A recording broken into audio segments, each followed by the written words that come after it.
قال المصنف رحمه الله, said the author, may Allah have mercy upon him. وهيئاتها 15 شيئا. The forms of the prayer are 15 things.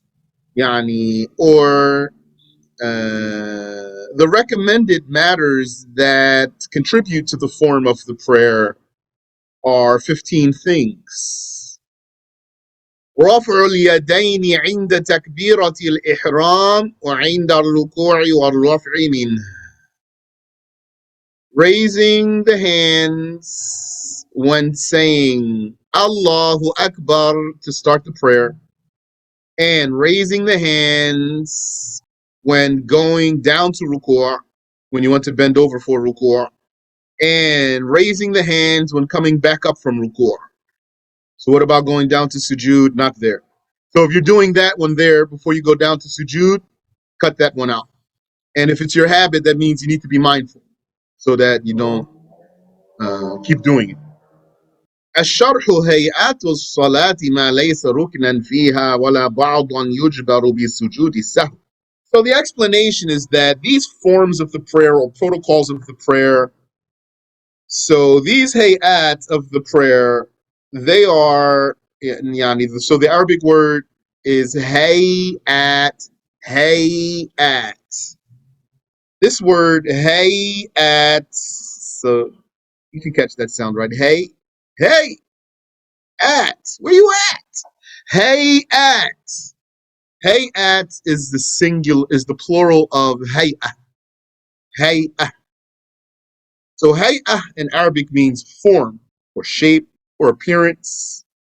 Like we say, Allah is not attributed with hay'ah. It's not valid because it means he has a shape. So the hay'ah, the hay'at of the prayer, they are parts of the prayer that are neither integral, so they're not obligatory, nor are they the type of optional part that is repaired by prostrating for forgetfulness. Some of the sunnahs, if you miss them, you repair missing them by prostrating for forgetfulness. The hayat are not those, so you might think of them as smaller sunan, smaller optional parts of the prayer. Those hayat, when you differ with the imam, like if you do it and the imam doesn't, or the imam does it and you don't, it's not big, might not even appear. It's not like sitting for the first tashahhud, which is sunnah. You do it, but the imam doesn't, or the imam does it, but you don't, even though it's sunnah. That's a big difference there. These hayat are not like that. وَهِيَ خَمْسَةَ عَشَرَ شَيْئًا. There are 15 of them. 15 things. Really, there are more, but this is what the author gave us. I remember once when I was overseas studying, I heard Sheikh Samir giving a lesson in a classroom across from the classroom I was in. And he was giving a lesson to the fiqh majors, those who are majoring in fiqh, and I was majoring in aqidah. He said to them, how many hayat are there for the prayer? I said, 15. I wasn't in the class, but because I heard it says 15. No one answered the question. He was very upset with them. MashaAllah. So, رفع اليدين, lifting or raising the hands. وهو سنة فيما ذكره الشيخ من التكبير والركوع والرفع منه. So this raising of the hands is a sunnah part of the prayer. According to what the author mentioned, when you say Allahu Akbar, and when you want to go down from ruku', and when you come up from ruku', لأنه صح ذلك من فعله صلى الله عليه وسلم, because that's authenticated from the Prophet عليه الصلاة والسلام that he did so. وسواء في ذلك من صلى قائما أو قاعدا أو مضطجعا. It's the same whether you were praying while standing or sitting or even lying down. So if you're praying while lying down, what you're going to do, raise your hands. Allahu Akbar. وَسَوَاءٌ فِي ذَلِكَ الْفَرْضُ وَالنَّفْلُ. And whether you're praying an obligatory prayer or an optional prayer, you're going to raise your hands. وَسَوَاءٌ فِي ذَلِكَ الرَّجُلُ وَالْمَرْأَةُ, and also whether man or woman, you're going to raise your hands.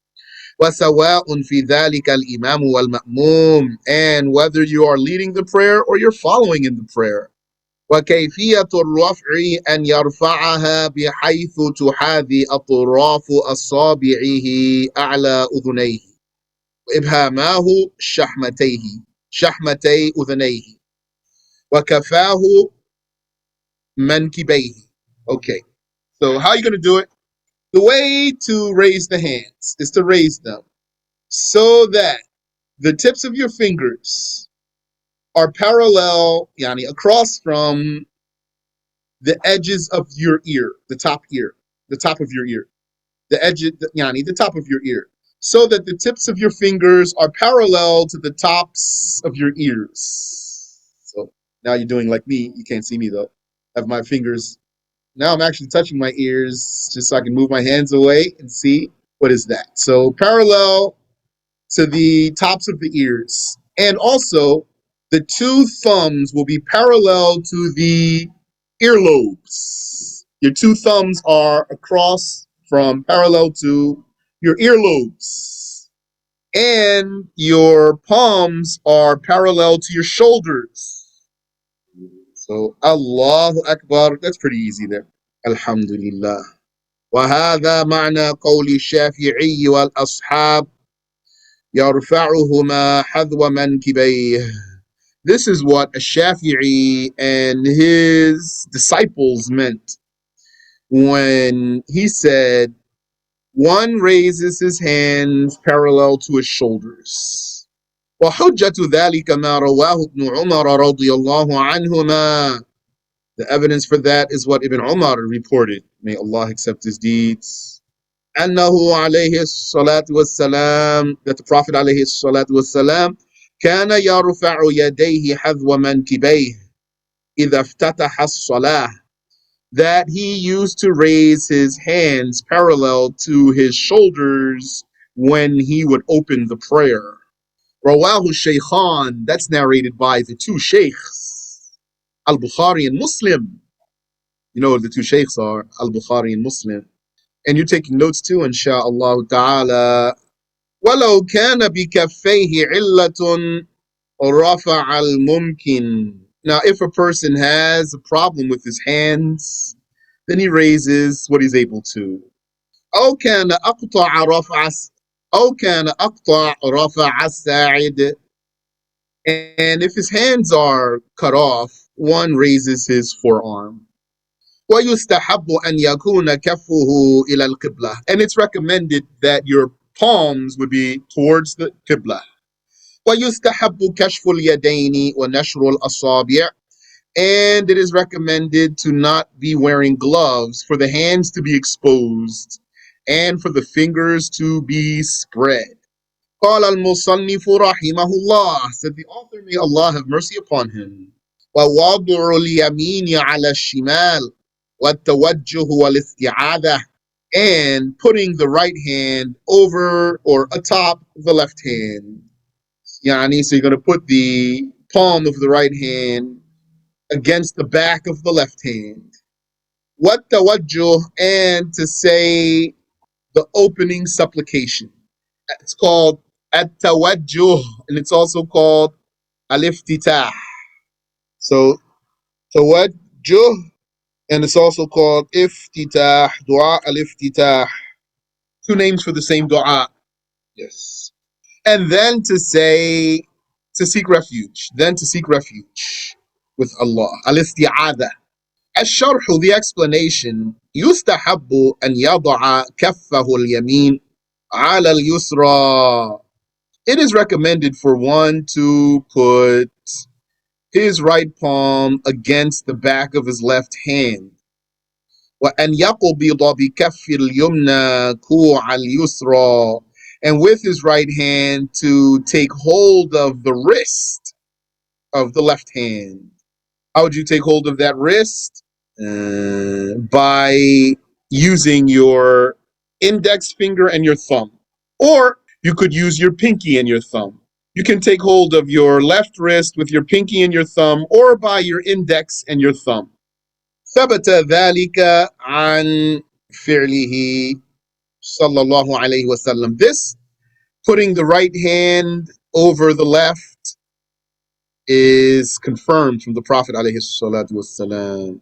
So this action was confirmed from the Prophet alayhi salatu wasalam. ويكون القبض على رسغ الكف وأول ساعد اليسرى. So you're going to take hold of the wrist and just the first part of the forearm. ويكونان تحت صدره وفوق سرته, while both hands are below your chest and above your navel. And this form that I'm telling you now, below your chest and above your navel, that's the choice of Ash-Shafi'i. Yani that's the way Shafi'i went, but there's other things reported, and so you might see people who follow other madhabs doing something else. ويستحب التوجه وهو أن يقول عقيب تكبيرة الإحرام. And it's also recommended to do the opening supplication right after saying Allahu Akbar. So you're going to say Allahu Akbar with your intention, and then you start your dua. وجهت وجهي للذي فطر السماوات والأرض حنيفا مسلما وما أنا من المشركين إن صلاتي ونسكي ومحياي ومماتي لله رب العالمين لا شريك له وبذلك أمرت وأنا من المسلمين. That's the supplication. It means I direct myself in obedience to who created heavens and earth. As a Muslim disinterested in all invalid religion, and I am not one of the pagans. Indeed, my prayer and my sacrifice and my life and my death all belong to Allah, Lord of the worlds. He has no partner, and with that I have been commanded, and I am one of the Muslims. Rawahu Muslim. That dua is narrated by Imam Muslim. Ameen wa fikum. إلا أن لفظ مسلم بعد قوله حنيفة ليست في رواية مسلم. But Imam Muslim didn't narrate it with حنيفا مسلمة, with the word مسلمة. بل زادها ابن حبان في صحيحه. That's in the narration of Ibn Hibban in his authentic book. ويستحب أيضا التعوذ, and it's also recommended to seek refuge. Because Allah says, بقوله تعالى فإذا قرأت القرآن فاستعذ بالله من الشيطان الرجيم. It means, when you want to recite the Quran, seek refuge with Allah from the accursed devil. أي إذا أردت القراءة. وتحصل الاستعاذة بكل لفظ يشتمل عليها. And you would get the sunnah of seeking refuge by any formula that has the words of seeking refuge, the wording of seeking refuge, of the isti'adah. Wal ahabbu, the best is a'udhu billahi minash shaytanir rajim. What else? Might one say? What else might one say? One might say, أعوذ بالله السميع العليم من الشيطان الرجيم. You know what you recite before you recite the last three ayat of Surah Al-Hashr? You say it three times. أعوذ بالله السميع العليم من الشيطان الرجيم. أعوذ بالله السميع العليم من الشيطان الرجيم. This one. That's valid you get the sunnah. But best one is just to say, أعوذ بالله من الشيطان الرجيم. I seek refuge with Allah from the accursed devil. وَيُسْتَحَبُّ التَّعَوُّذُ لِكُلِّ رَكَعَةٍ. And it is recommended to seek refuge for every cycle of the prayer, or for every unit of the prayer, every raka'ah. لِوُقُوعِ الْفَصْلِ بَيْنَ الْقِرَاءَتَيْنِ بِالرُّكُوعِ وَغَيْرِهِ. Because you're separating your recitations by bowing and prostrating. So you're going to seek refuge and recite, and then you're going to bow and prostrate, etc. You might even sit for tashahhud, then stand back up to recite. So then it's recommended to do another one, another seeking of refuge. وَقِيلَ يَخْتَصُّ بِالرَّكَعَةِ الْأُولَى. And it was said that the isti'adha is only for the first raka'ah. But in the first raka'ah, it is especially recommended. So it was said that it's only for the first rak'ah. We're not saying that saying really, though, just sharing that knowledge with you. We're saying you should do it for every rak'ah, but for the first rak'ah is especially emphasized. ولو ترك دعاء الافتتاح والتعوذ